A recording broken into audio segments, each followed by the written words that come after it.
제가 이 문제를 공론화를 하니까요. 어떤 분께서 멍청한 규제라고까지 말씀을 해주셨습니다.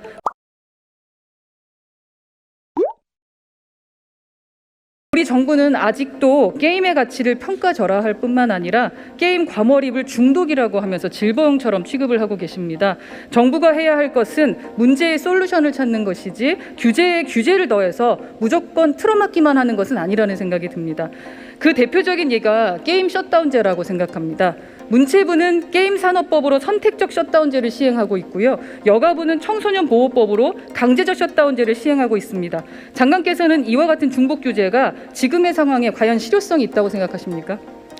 네, 문체부의 게임산업법은 전체를 허용한 가운데 선택적으로 부모와 당사자가 요구하면 그 부분을 이제 규제하는 거고, 청소년보호법은 특정 시간을 이제 셧다운하는 건데 장단점이 있습니다. 장단점이 있는데 중복되는 부분도 있고요. 이것은 부처 간에 또 학부모들의 의견을 좀 다양하게 수렴해서 지속적으로 협의해 나가도록 하겠습니다. 그렇죠. 규제가 실효성이 없다는 게 더 큰 문제인 것 같은데요. 현행 게임 셧다운제는 PC 게임을 이제 대상으로 시행되고 있지 않습니까? 다시 말해서 제한 시간을 넘겨서 컴퓨터가 꺼진다고 해도 우리 스마트폰이라던가 온라인 게임 모바일로 할 수 있다라는 얘기고요.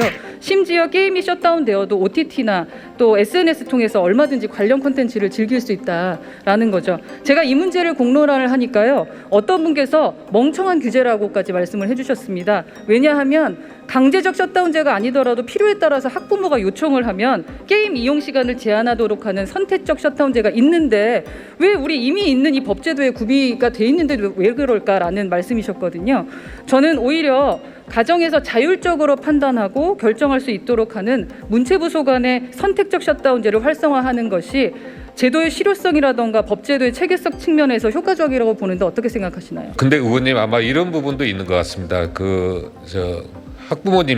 부모님들의 이런 요청과 이런 수요도 상당히 있는 것으로 파악됩니다. 그래서 그런 부분들을 같이 수렴하다 보니 이런 중복되고 또 장단점이 있는데, 하여튼 그런 부분에 있어서는 부모님들과 또 게임 산업계라든가 여러 가지 의견을 수렴해서 지속적으로 의원님 지적에 따라서 조정을 해 나가도록 하겠습니다. 제가 페이커를 비롯해서 이 스포츠 선수단을 직접 만나봤습니다. 그리고 관련 업계의 다양한 이야기들을 직접 들어봤는데요. 강제적 셧다운제는 실효성도 없을 뿐더러 이 스포츠 강국이라는 우리의 위상과 또 사회적 인식 그리고 프로게이머를 꿈꾸는 후배들에게 부정적 영향을 끼칠 수 있을 것 같다라는 현장의 목소리가 있었습니다. 왜 제2의 BTS를 꿈꾸면서 춤과 노래를 부르는 아이들, 청소년들과는 달리 제2의 페이커와 임요한을 꿈꾸면서 게임에 매진하는 청소년은 중독자로 낙인 찍혀야 되는 겁니까? 그리고 우리 집안의 컴퓨터를 켜고 끄는 것까지 왜 그 문제까지 꼭 정부가 개입해야 하는 겁니까?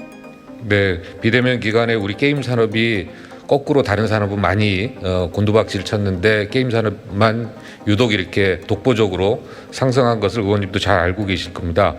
그래서 아마도 이제 부모님들이 우리 청소년들을 걱정하는 마음만큼 또 역시 게임업계도 만나보니까 그 부분에서는 이견은 없습니다. 그래서 이런 부분들에 대해서는 아주 적절하고 충분히 부모님들이 걱정하는 부분들을 우려를 불식시킬 수 있는 그런 안들을 만들어 나가도록 노력하겠습니다. 네, 저도 선택적 셧다운제로 부모의 자녀교육 자율화 확보하는 거 이번에 법안을 준비하고 있으니까요. 긍정적으로 생각하시고 기본적으로 소통했으면 좋겠습니다.